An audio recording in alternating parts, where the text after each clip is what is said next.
6. Providence. April the 27th, 1954. Good morning, friends. Every now and then somebody tries to tell me that everything is useless because all of life is determined by the politicians or by heredity, environment, capitalists, labour unions or somebody else. Naturally, a minister has to be polite, so I can't always say exactly how I feel about such opinions, although I do assert human responsibility as against this excuse-making. This morning I'd like to try to answer that question: who run things anyhow? Who or what is it that ultimately pulls the strings and makes things work? Most ideas on the subject are as old as man, and can be summed up in two philosophies of ancient Greeks, Epicureanism and Stoicism. The Epicureans said that the universe is ruled by chance, not purpose. There is, for them, no real meaning to life, and man is too little to give any purpose to it. The Stoics said that fate ruled all things, and man was utterly helpless against his fate. Most of our ideas today can be summed up under either one of these philosophies. Chance and fate are believed to rule all.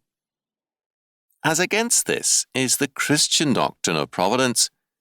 Faith in providence is an assertion of belief that there is purpose in all things, that God operates in and through all things to bring them to their appointed end.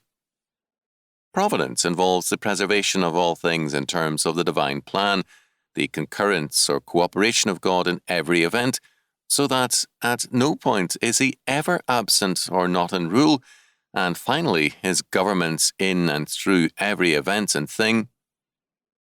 Can we believe in providence? Well, if we can't believe in providence, we can't believe in anything. There is creative purpose at work in all things, the will of God for that creature or creation. When I got into my car this morning, I did so with a purpose, a specific purpose. When God created, he created with purpose, not aimlessly, and all things reveal that purpose.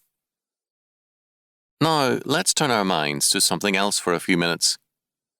Before we continue our discussion of providence, 2 Saturday nights ago, when I should have been working on the last touches for my Sunday's sermon, I got involved in a book on spiders and spent considerable time browsing through it.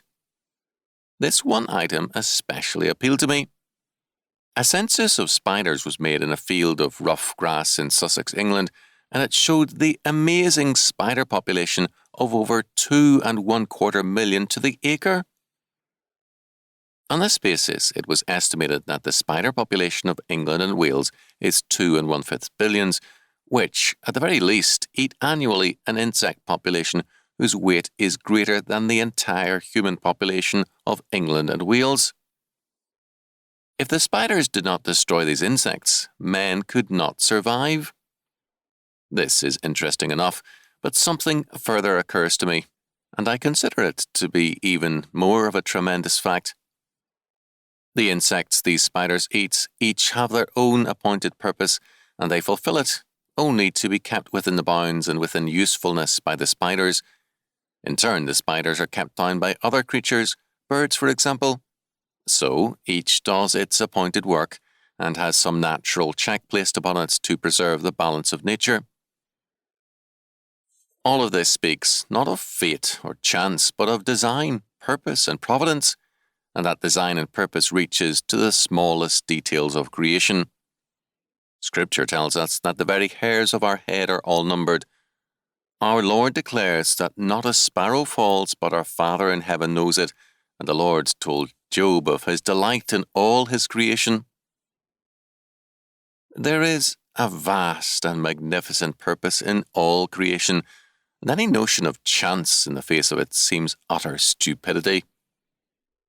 Scripture asserts that God's providential control is over the universe at large, over the physical world and brute creation, over the affairs of nations, over man's birth, life and death, and his outward success and failure, over things seemingly accidental or insignificant, in the protection of the righteous, in supplying the wants of God's people, and in answering prayer, and in the exposure and punishment of the wicked. Thus, the answer to the question, who runs things, is God in His providence does. To the claim that everything is useless and there is no point in life, the answer is that everything is purposive and there is a point to everything. But nothing is understandable, neither the spider nor man, unless we begin with God. He it is who gives meaning to all life. Take away faith in Him, and you have nothing, and everything very definitely does become useless. This applies not only to life around us, but to ourselves. Our lives have meaning only in terms of Him and His purpose for us. If we forsake Him and His purpose for us, we forsake the sanity of life with meaning.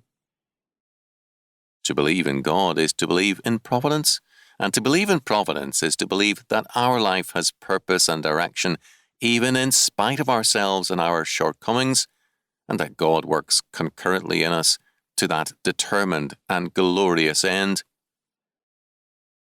As the Westminster Confession of Faith declares it, God, the great Creator of all things, doth uphold, direct, dispose, and govern all creatures, actions, and things, from the greatest even unto the least, by His most wise and holy providence, according to His infallible knowledge, and the free and immutable counsel of His own will, to the praise of the glory of His wisdom, power, justice, goodness, and mercy. Chapter 5:1. As our Lord stated it, Matthew 10:29-31, Are not 2 sparrows sold for a farthing, and one of them shall not fall to the ground without your Father? But the very hairs of your head are all numbered. Fear ye not, therefore ye are of more value than many sparrows.